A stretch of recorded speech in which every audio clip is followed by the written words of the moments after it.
couple weeks an opportunity to share from their hearts what God's been teaching them and just growing them to love and to learn, and an opportunity to share with you guys.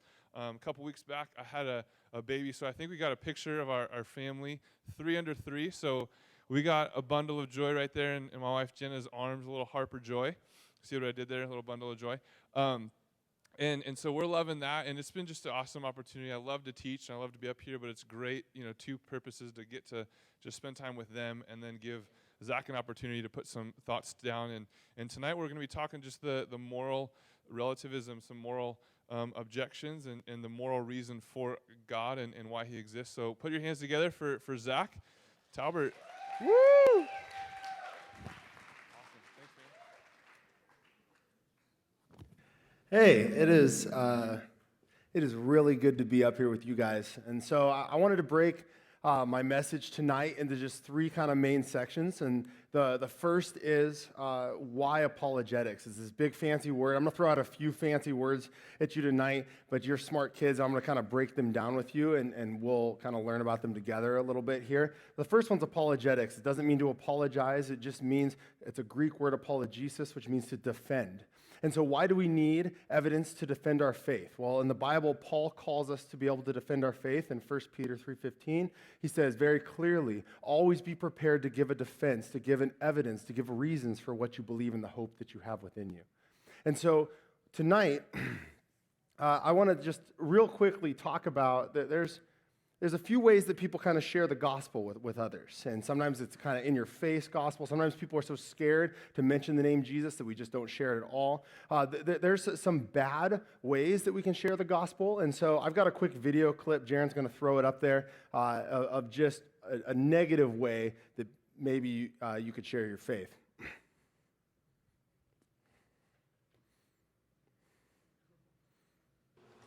I can't wait to be in my new dorm room. This is awesome. I wonder what my roommate's like.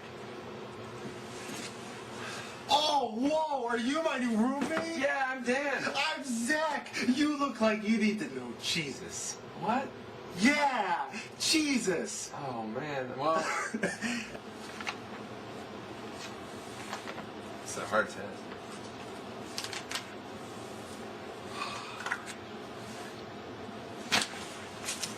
Zack!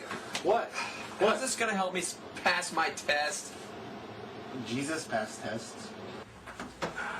Hey, Dan, where are you going? Hey, Zack, I'm going to class. I gotta take my books and all. Oh yeah? Oh, yeah? It's kind of a heavy backpack. I need to go. Dude, that backpack does look heavy. It That's is. like a heavy burden. It's kind of that. Dan, you want to know something? Jesus can take away heavy burdens. God, Zack, I need my 82 Scantron! Yes, I'm finally done with that paragraph. Just gotta conclude this paper. Dan, read this chapter on Ephesians. No, what are you doing? I've been working on that for hours. I didn't save it. But Jesus saves. Jesus, Jesus, Jesus, Jesus, Jesus, Jesus. Zack, I'm still awake. Will you leave me? All right. So you see, this is a video I made sophomore year of college, and we made it for this program, Christian organization, and just obviously it pokes fun a little bit at some points where people just feel like we can just use these churchy words and just throw it out at people, and they're just going to get it. But in America right now, especially in a country that's so hostile to the gospel, it's so hostile to the truth. And it's especially hostile to people saying that Jesus is the only way. That's offensive to people. They want everyone to be tolerant. They want everyone to have a ton of different ways to get to God. And so when we say that there's only one way to God, people don't get it. And so that's the first reason we need apologetics, is have evidence so that we can reason with people.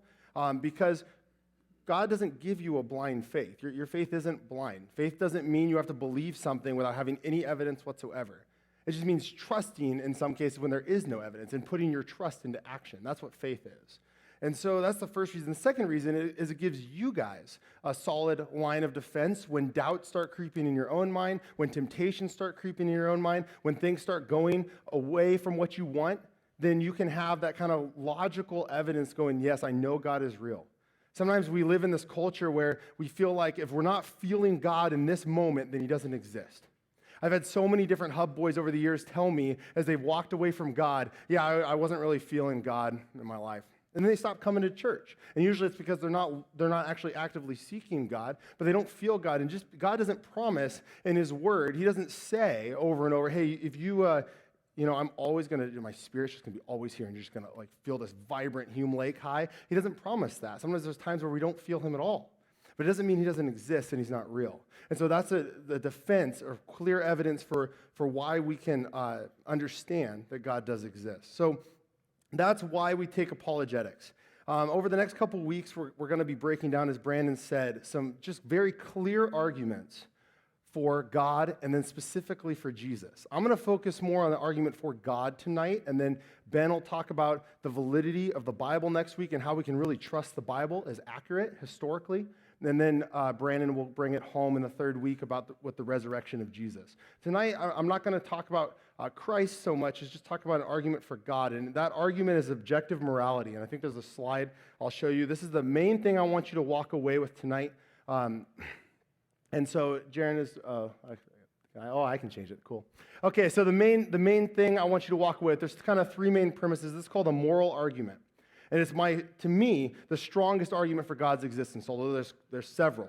And this is, if God does not exist, then objective moral values do not exist. And I'll talk about what objective moral values are in a second. Some of you are like, dude, this is not cool. I just sat in school for 7 hours and I have to be here. But we'll break this down. So if God does not exist, objective moral values do not exist. Number two, if that's true, then so we know that objective moral values do exist. So therefore, number one is false, and therefore number three is true, that God exists. So again, if objective values don't exist, if you walk away with nothing else tonight, this is the thing I want you to walk away with, that objective values are true and they exist. So we have to define what we mean about subjective and objective truth claims. A subjective claim, if I use the word subjective, it means it's subject to a person's interpretation of something. Like, I prefer vanilla ice cream over chocolate ice cream, and some of you are like, no. That's terrible. And you prefer chocolate ice cream over vanilla ice cream. That's fine. That's a subjective opinion. An objective truth claim is something that's grounded in reality. It's true no matter what I think or no matter what you think, it's true. I teach history. That's a true statement. You could think I teach science, but I don't. I teach history, right? So it's an objective truth claim that's grounded in that. So I'm going to give you guys a chance real quick to distinguish between just a couple subjective truth claims and a couple objective truth claims, because I want you to understand this. And since I'm a goofy junior high teacher, I'm going to have you humor me. And some of you sat through my classroom and you know that I make you do ridiculous things in the name of learning / me getting to make fun of you. And so what I want you to do is we're going to relive some glory 8th grade days right here. And so I'm going to have you stand up. You can go ahead and stand up right where you're at. And I'm going to give you a claim, and if you think it's an objective truth claim, it's grounded in reality, it transcends human opinion, you're going to do this. You're going to go Karate Kid on me here, and you're going to perch. Everyone can practice this. You're going to perch just like this. You guys like, are you kidding? You got to perch. Yeah, don't fall over. That's embarrassing. You're going to perch like that, and you got to make this noise. You got to go, ka-chow! All right, let's hear it. Oh, good. Okay, so that's the objective truth claim. If you think it's a subjective truth claim, you're going to go like this. You're going to put your hands like this, like a shark. And subjective means it's an opinion. And you're going to go, durna. You just got to do that. Okay? So this is going to get absurd in about 5 seconds. Here we go. If you think it's subjective, it's an opinion. You're a shark. If you think it's objective, and that means it transcends, and it's not an opinion, it's a fact, then you're going to ka-chow. So first is, my shirt is black. My shirt is black. Oh, good. Now we just very clearly distinguish who the colorblind people in the room are. They're like the ones that are just like, right? So secondly, the Spurs are the best basketball team in the world. Oh, not a lot of, no Spurs fans. All right, number 3, 2 + 2 = 4. Yeah, we've really quickly figured out who's bad at math. Okay, number 4, I'm the most interesting man in the world. Now, that actually, you don't need to do anything. That was just a fact. You're good. Okay, number 5, God exists. Oh, good. Okay, that's the Sunday school answer. You can sit down. No, to be fair, I would ka-chow on that God exists one too, but there's a lot of people out there who think that God is just this self-help thing, and it's up to you to decide if God is real or not. And if you think he's real, that's great. If you don't think he's real, that's okay too. So I'm going to use another term with you, and this term is called moral relativism. And this term moral relativism is what kind of we're grounding our talk in tonight, and it's this term that's used in philosophy. Moral relativism. It's the idea that moral judgments are up to preference. The same way that picking a flavor of ice cream is up to preference, moral judgments are also up to preference. Now, this is a problem because saying it's wrong to murder is, to me, a very truthful, objective claim. But people out there will say, well, in some societies, maybe it's okay to murder. Who are you to judge? And you'll get these claims of moral relativism. Now, just so we're clear, there are no professors out there who would go, there's very few anyway, who would go, like the really smart guys that would go, yeah, moral relativism makes sense. Because there's so many problems with it. But the reason why I'm spending so much time talking to you about it tonight is you're going to hear it all the time amongst your peers. If you haven't already, you will hear peers say things like this. Well, that's true for you, but it doesn't need to be true for me. Or, that's just your opinion. Or, who are you to judge? You never heard that before? Who are you to make that judgment call? I was having a Facebook debate with some of my high school teachers the other day, because that's what we do on Facebook when we get old. We're having this debate, and one of my old former high school teachers posted this article and says, can we be good without God? And I said, yeah, you can be good without God. The problem is you have no reason to be good without God. No objective, truthful reason to be good without God. And they're like, no, of course you can be good without God. And then what they did is they called me intolerant of their beliefs. Intolerant. Well, you're just intolerant of my beliefs. And then we started talking about, well, is Jesus the only way to God? And I said, yes, Jesus is the only way to God. And they said, that's bigoted. That's closed-minded. Why don't you be a little more open-minded, right? And so it stings a little bit when you have your favorite high school teachers calling you a bigot on Facebook. But at the same time, Jesus promises that we're going to face these things. And I wasn't making a bigoted statement. And in fact, on the flip side of that, I could say that they're being intolerant of my supposed intolerance, but that's a discussion for another time. They're being intolerant of me as I'm making this claim. So we live in a society, guys, that espouses this idea of tolerance, which is a great idea in theory. But no one really knows what tolerance means. We espouse this idea of tolerance and virtue, like we have to rely and we have to accept every belief, no matter how crazy they are, and no matter how off they are, because they're just preferences. And that's a really dangerous idea. So the main form of relativism is this idea of cultural relativism. Like, it works for us in America, but we can't really judge what people in India do. That's true for them over there. Well, just because cultures have different beliefs, well, then no one's really right. Now, you guys are smart, right? So I know you're smart. So this doesn't make logical sense. Just because people have different opinions on something doesn't necessarily follow that everyone's right or everyone's wrong. It could be that people have different opinions, and still, people are right. Hey, what's your name? Oh, Sarah? No, your name's Methuselah. Okay, now, who are you to say I'm wrong there, right? Now, we all know her name is Sarah, and if I say, just because we disagree over something, does it make sense? Just because we disagree over something doesn't mean that all of a sudden no one's right and we can't know the truth. You can know the truth. There are parts in this world where we can really know the truth. The other way people try to get away from this idea of moral absolutes or moral grounding. So moral absolutes, all I mean by that phrase is there are things that we know that are absolutely cut and dry, wrong and right. It is wrong to kill an innocent person. Okay? It is wrong to kill an innocent person. But people will say things like this. They'll go through giant hypotheticals to try to prove that objective moral values don't exist, because if you can prove that objective moral values don't exist, then it could follow that God doesn't exist either, and that's what they want to prove to you. That there is no morality that transcends human opinion. It's not grounded in your hearts. It's not the law of God that's written on your hearts, but they want to try to prove something else to you. So what they'll say is these giant hypotheticals like this. So if someone just comes to your house and they've got a chainsaw and they're like, hey, there's my chainsaw. I want to use it to slice up your whole family. Would you mind just telling me where your family is so I could slice them into little pieces? Now, they might go, well, you're going to lie? You're going to tell the truth, right? Because if you lie, then all of a sudden, objective moral values don't exist. You see how ridiculous this is, right? Like, sometimes lying is necessary to prevent bigger evil. And so I don't want you to take that out of context, though, and go home and just be like, Mr. Talbert said it's okay to lie at church.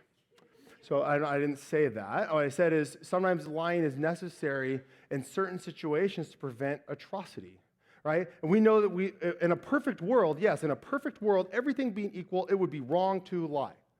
But we don't live in a perfect world, and we know that. Sometimes we have to. And then plus, there's the other problem with this is there's things that we lie all the time that we don't really consider lying until we think about it, like camouflage. Camouflage is lying, right? You're saying you're part of the trees. You're like, take that pig. You lied to him, right? And then you shot him. That's even worse. Now, but there's no one pulling Adam Weatherby aside and going, shame on you for using camouflage on your last big hunt, Adam Weatherby, right? Like no one does that, right? When you fake a shot in basketball, you're lying, right? I coach basketball. You don't see a ref coming up to my team and going, that's a penalty for faking that shot. You tricked them. That was a lie, right? Like that's not going to happen.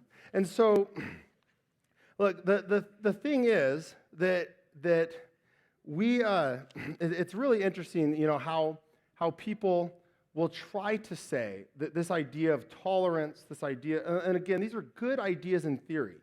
This idea we got to tolerate every belief system. We have, and I agree to an extent. Like I can love people and respect people of all different belief systems. But I don't have to tolerate ideas that violate objective moral values or go against objective moral values. So, and people try to use relativism to kind of back up and live their life, but when push comes to shove, no one's really a relativist. There aren't people out there, they'll like to claim it, that you can't really live it. Is Jace still here?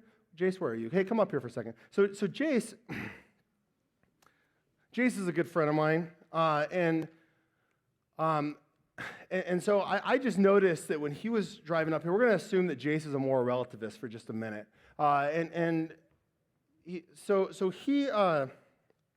he has this really cool blue Mustang outside. I don't know if you've seen it. Jace, I want to steal your car.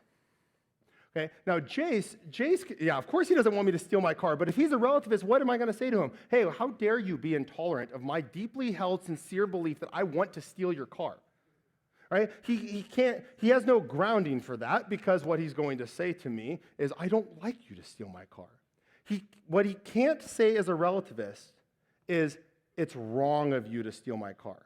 Do you see this difference? He can say, I don't want you to steal my car. But he can't consistently say it's wrong. He can't call the police and report a crime, because in his worldview, if he's really a relativist, then it's okay for me to steal his car. Hey, Jason, I want to punch you in the face. This gets worse and Yeah. worse. Oh, punching you in the face is worse than stealing your car? Okay, all right, cool. All right, so if I want to punch Jason in the face, and he, wow, that rhymes. But he then tells me, no, I don't want you to. That's all he can say. He can't say it's wrong to assault me on Highlife stage, right? He can't do that. Thanks, Jace. You can have a seat, buddy. So, look, there are people who can somewhat live as relativists. There are people who can somewhat live as relativists, but you don't like the looks of them. They look kind of like that. Now, a relativist that actually, when relativism is taken to its full extreme, its full entire extreme, then what we have is what's called a sociopath. Someone who doesn't believe in any moral grounding whatsoever, that nothing is true for them, it doesn't matter, nothing's true for them, nothing's true for you, they can do whatever they want. Now, again, what I don't want you to do, especially if you're sitting in the room and you don't believe in God, I am so glad you're here. I want you to hear that first. I'm so glad you're here, and I hope those wheels are turning in your head. I hope you're going to bring some questions, and you're going to push back on me in just a few minutes with some of these things. But I don't want you to go home tonight if you're not a Christian and be like, Mom, Mr. Talbert called me a sociopath at church. That's not what I'm saying. What I'm saying is if you take these ideas to the full extreme and you really, truly live them out, that's what you get. That's what you get, which is why I love The Dark Knight. I mean, of course, we know that Batman's the greatest superhero, even though I know he's not technically a superhero. But I love it because this is a really good moral character, or moral relativist. It's an example of a true moral relativist. So for me, if we're to really take relativism, and I keep using this big fancy word, and people aren't going to walk up to you at high school and be like, I'm a relativist. It's really nice to meet you. But what I'm saying is you'll start seeing some of their ideas, and you'll start hearing these phrases like, how dare you judge my opinion? How come you're not tolerant of me? You've probably heard these phrases before. This is relativism at work. And so, look, if we can't make moral judgments that are grounded in reality, then absurd things follow. You have to be able to say things like, Mother Teresa is just as moral as Adolf Hitler. Sounds completely ridiculous to you, right? But you have to be able to say that. There's no right or wrong, no good or bad. Mother Teresa is just as moral as Hitler. Torturing babies for fun is fine. It's your preference. And we know that's disgusting. We know that's completely wrong because objective moral values do exist. You'd have to say things like hunting people for sport is fine, like the Hunger Games, right? Like, how dare we judge the Hunger Games society? It's true for them. Right? You have to be able to say absurd things like that. But for us, we know as Christians, and as myself as a Christian believer, I know that objective values do exist. I know that a God exists of those objective values. And I know he's written those laws on my heart. And because of that, I can fully trust that he is real because I know objective laws exist. So that, to me, that's my strongest argument for God. I'm going to take just a couple minutes here before I bring Brandon and Ben up, and we'll field a couple questions. But I want to talk about something that's kind of related to relativism in a small way, and that's the issue of evil. And the question that a lot of students they struggle with, and so many people walk away from their faith from, is, I can't believe in a God that allows this much evil in the world. I can't believe in a God that lets the Holocaust happen. I can't believe in a God that allows all this horrible atrocity to happen on the news every single day. So first, I want to make sure we define evil. Evil's not a created thing. Because so many students get this distinction wrong. Evil's not created.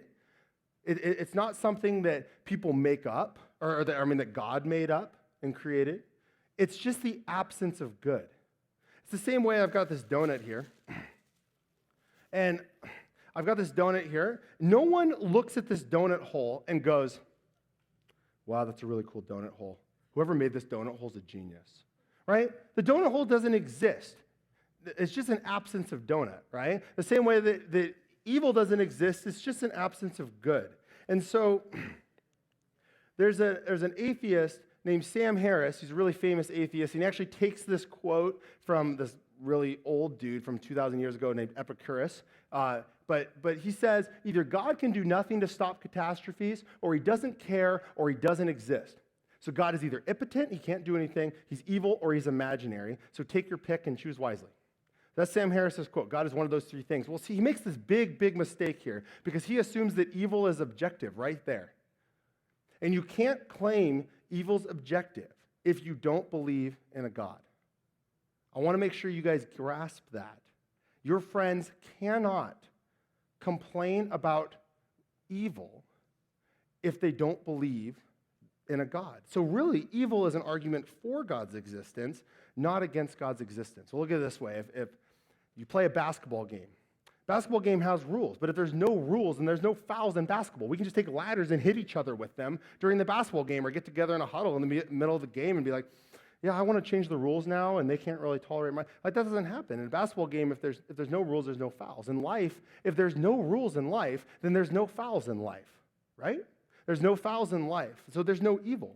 C.S. Lewis puts it this way, one of my favorite authors, someone who was an atheist before becoming a Christian. He says, and my argument against God was that the universe seemed so cruel and so unjust. But how had I gotten that idea of unjust? A man does not call a line crooked unless he has some idea of what a straight line is. So the short answer, the big thing here as to why God allows evil. And this is something we've hit on before, something maybe you've heard before, but it's true. Its truth is that God created you with free will because he loves you. The short answer is God allows evil because he loves you. He didn't create you to be robots. He created you to have free will. And in that free will, we broke God's perfect plan for our lives by sinning, by making mistakes, by breaking his objective law. And when we sin and break that objective law, we rebelled against him, and since that rebellion could not be excused, Jesus had to die for us. And now we experience that horror of what the rebellion is through the evil that we see in the world. We know that evil exists. We know it. We're broken creatures. We know evil's innate. It's in all of us. Look, I was serving at Project 805. As you saw in that video, I was serving at Project 805 this last week, and I love Project 805. And I love spike ball. We got to play some spike ball out there at Project 805, and I'm putting away the spike ball net, and this little 2-year-old walks up to me. I think it was with one of the son of one of the leaders, and he grabs the spike ball thing, and he goes, "I'm going to break this." And I'm like, "No, buddy, no, this is. I'm going to put this away. I'm going to break it. This isn't yours. I know it's not mine. That's why I'm going to break it." But, dude, like, demon child, get out, right? So I eventually get the spike ball thing away. Look, this kid didn't need to be told that was bad. We know what sin is. We know what evil is, and we know we are designed.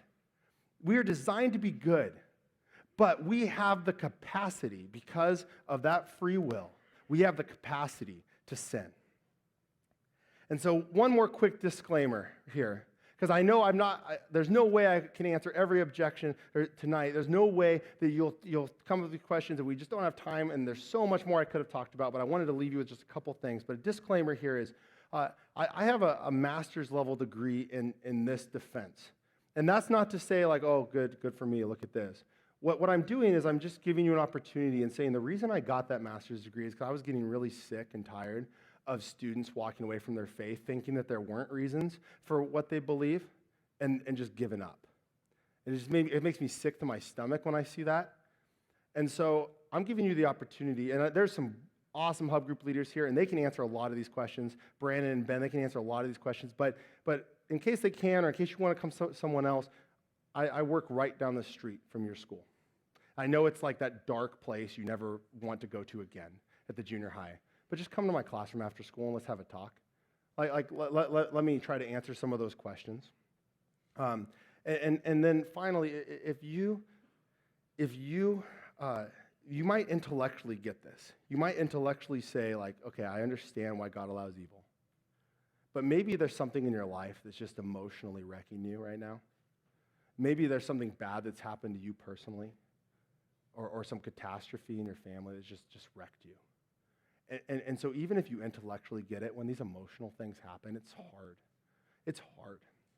I was preparing for this message on Saturday, and I checked Facebook just to kind of kill time for just a minute, and I look on Facebook, and I saw that one of my college friends had passed away suddenly. He went to sleep one night, and he just didn't wake up. And he was 26 years old. His wife is 25, and she's widowed at 25. And I just sat there stunned as I'm preparing this message on why God allows evil, and just emotionally, I understand, and I feel it.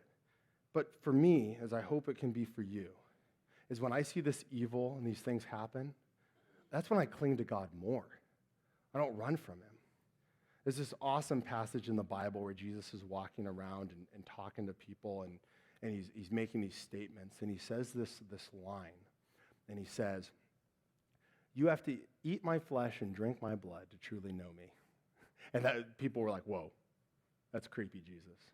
Right? And they're like slowly just trying to like, whoa. And and what he really meant is you really need to dive in and be full in. You can't just kind of like half know me. You got to really but people were like, is he telling us to be a cannibal? And they start like walking away. And they just leave. Tons of people leave. And Jesus turns to his disciples and he says, "Are you going to leave me too? You're going to run too?" And Peter, I love Peter in the Bible, and he just turns to Jesus and he says, "Lord, to whom would we go? You have the words that give eternal life." Like, who are we going to go? Where else are we going to go to? Atheism? You can justify atheism? I can't just walk, oh, I'm sorry, this kid died. That's just bad chance. Man, tough luck. Right, Buddhism, that claims that evil's an illusion. We just try to transcend it. We know that evil exists. We know that it's real. We know it's accurate, that the evil exists in this world. Can't claim to Buddhism. Like, where else are we going to go? I love those words of Peter. Who else do we go to? You have the words that give eternal life. So I cling to Jesus more in those situations and not less. Will you pray with me? God, I just thank you. Thank you for this time and just this opportunity to speak a little bit of your truth. God, I pray that if there's words that weren't from you tonight, that they were just from me, I pray that you allow these kids to forget those. God, let them cling to the truth of who you are tonight. Let them cling to the fact and the comfort that you provide evidence for you being real. You don't call these kids to believe some blind faith or blind trust. You actually do provide real, tangible evidence for why you exist. And God, when evil hits, I pray that we cling to you and not run away in those storms when they get there. I pray for hub groups tonight that tough questions will come. I pray for discussion, and I pray for just a vibrant attempt by these kids to really seek you and to know you more. We ask these things in your name. Amen. Thank you guys. Thanks, for Zach. having me. Put your hands together for Zach. Woo! Good job. We're going to do something a little different. Tonight we're going to kind of preempt Tubbs a little bit with a little Q&A, and I just love this topic. And I know as you guys hopefully were following along, just the idea of what's true for you is true for you, and what's true for me is true for me, boiling down moral relativism. If that's fully embraced, I heard this analogy years ago, and I laughed because it would be such a bummer if that happened to one of us. But if you went to like a Denny's and you ordered a Grand Slam, you're just craving pancakes and eggs and the syrup, and you just are so excited, and they come out and they give you a little ham sandwich, and what you ordered was clearly a pancake breakfast, but what the server heard was a ham sandwich, because that's what's true for them, and it's not what's true for you. But what happens when your truth says that the other person's is a lie? And so that's kind of where we're going, and just thinking through that God, has to exist because objective truths exist. And so I think Zach did a great job just unpacking that and sharing just some cool videos. So if you guys have questions off of that, these guys, like Zach said, he went to school for this purpose. And so just thought it was really appropriate and cool for him to share, and just loved it. And Ben, likewise, has just loved getting into that. So if you guys have questions for us, we'd love to kind of answer some before we head to Hubs. Any questions? In the back?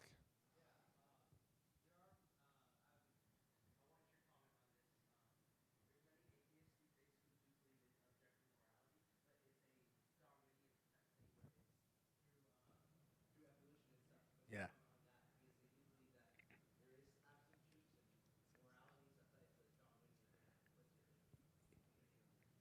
Yeah. Okay. I'll take this one. I think he was calling you out. So You're calling me out, yeah. I saw him like, I want you, man. I want you. All right. Look. Here's what I have to say to that. I have heard that, and what they would typically do is they'll look at examples of chimps, right, primates, that they won't like take bananas from one monkey, and that's like, oh, that means that he's like being good and he's moral. Right? But see, the thing about morality is it implies intent and motive. It's not just about the action, it's the intent behind the action. You can't get into a chimp's head and figure out, is he really trying to be good in this situation? You know what I mean? If we've evolved to the point of where morals are good, it's not about the action of what we should do because of morality, it's about our intention behind it. And then the second thing, there's actually about 4 or 5 things, but just for the sake of time, the second thing I would say to that is if we have evolved morally, that implies you could make the argument that implies what we should do now. It doesn't imply what we ought to do in the future. As in other words, maybe we can get to the point where it's okay now. We've evolved to the point where it is okay to murder people for fun. Do you see? Hypothetically, you can get to that point with Darwinian evolution. that it doesn't imply what we ought to do in the future. It just implies what we should do now. And so for us, we believe that it's objective, meaning it's true for all time. Does that make sense? Cool. Awesome. And also on that, just to touch up on it, just to hear it from another voice in another way, is so many different species have evolved so many different ways. So there is no one way. And that immediately contradicts there being something objective. Yeah. It's an immediate contradiction. So, yeah, an atheist loves to say, I still want to cling on to good, but there's a clear contradiction there, and they still just can't. Yeah, we were killing each other 2,000 years ago. We're still killing each other now. How do we say, we've evolved to this point, right? I think there's not a lot of truth to that claim. Is there any other questions? That was a good one. You got one? So you were saying earlier, I'll put this way, let's say you talk to someone that you don't know what the faith is, and you start having a conversation with them, and you say something about God, and he says, well, he's not real. And then you say, I believe he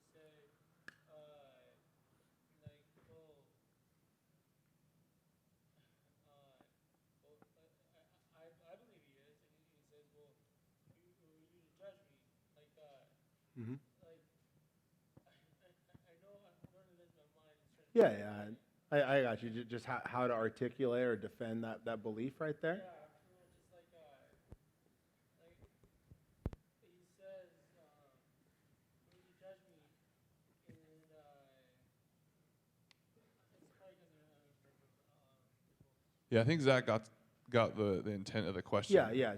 Just what you're saying is like what one response you give back to him is, of course, he's judging you, right? So he's being intolerant of your belief by claiming that you're being intolerant of his, which is it's tricky, right? But that's self-refuting. And then the second thing is, if he makes the claim that God isn't real, what I want you guys to do, you don't need.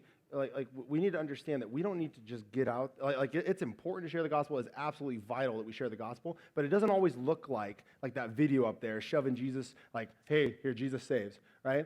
But ask questions. Start uncovering how wrong this person's belief really is. So if he asks the question, if he makes the claim that God isn't real, then he has to back that claim up. So you start asking those questions and dig a little deeper with him. You'll find that he doesn't have as strong of arguments as he's going to initially claim. They just get kind of bumper sticker slogans off the internet and try to claim things that way. Yeah. So I'm going to kind of wrap this time up, and we'll send you guys to Hubs. Hopefully that helps kind of preempt you guys thinking through some questions if you didn't have some before. But I just want to close with kind of what Zach was saying earlier. The reason why we're talking through this and giving you a reason for the hope you have is to remind you that God is real. God does exist. There's facts, there's figures, there's things to prove he's real, and to remind you that this is the God that loves you, the God that pursued you, found you when you were far away from him, brought you close. And we all have those stories. And we don't need to go around just feeling like we have to be super Bible answer man and have all the right answers, especially when we're attacked, like Zach was saying.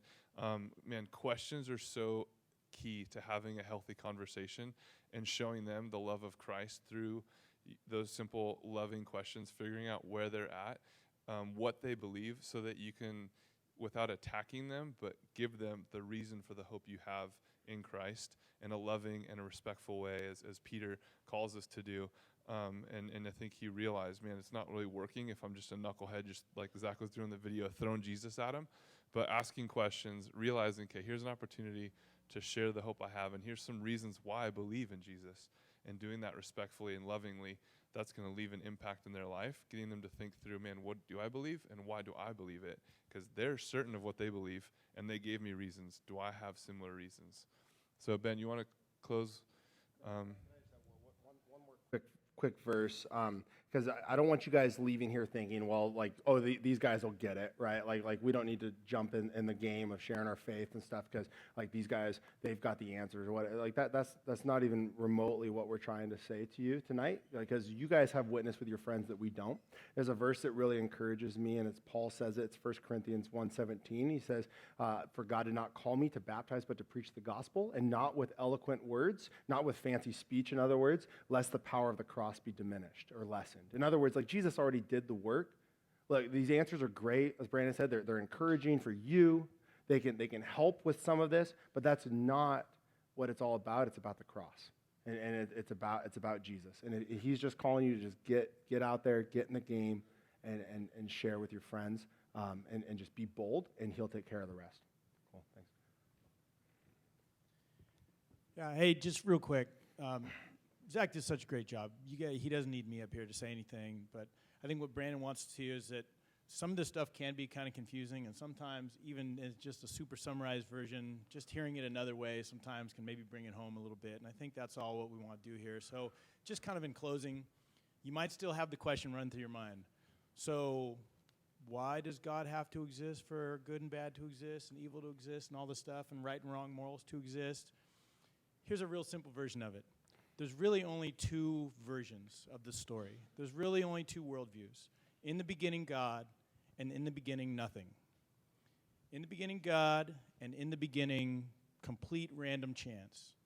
And if you are complete random chance, you're just another lion. Nobody looks at a lion and says, wow, they really shouldn't have killed that zebra. That was really wrong of that thing. That's just what lions do, right? If you are time plus matter plus chance, whatever you do is just what you do. So therefore, there's nothing right or wrong about it. Does that make sense? And I think, again, Zack already explained that super well, but sometimes just hearing it one last way. And deep down, instinctively, at the absolute core of who you are, no one here believes they're just another lion. And nobody here, deep down, believes that something can be okay if I were to bring up the worst possible thing we can think of. There isn't a single person in here that's going to say that's okay. Why? Because we all know at the core of our being that some things are right and some things are wrong. But that just can't be if we are time plus matter plus chance. All right? Thanks again, Zack. You guys know where to go. If you have any questions, Corinne's in the back, or you could find me.